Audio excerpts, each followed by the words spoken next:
how can St. Louis beat this high press that Jared Stroud is going to help to implement, and how can they attack people like Lucas Bartlett, who's taken over that center back role, and maybe knowing some of the tendencies from both of these players who have been so critical to DC United's success early on this season is a benefit for St. Louis. But you could, I guess, argue the same thing with Chris Durkin on DC United's side. So knowing the key thing about these three players as we start to take a look at some of the more important people in this matchup, do you think that who do you think really has the advantage having Jared Stroud and Lucas Bartlett come back to City Park while Chris Durkin is playing his former team? I mean, is there an advantage by either team in this?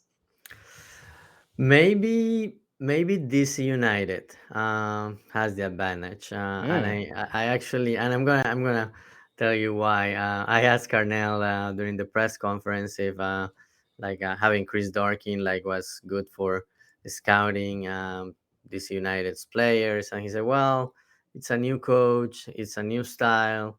Like, yeah, he can help like with some individual characteristics, but the fact that it's a different system, something that they weren't doing last year, is definitely a difference maker. But when you think about Stroud and Bartlett being there, and knowing from last year how City plays, and it's two players on two different positions. One is a center back, Stroud is a winger, so they can provide a lot of input about different areas, and they know their former teammates very well.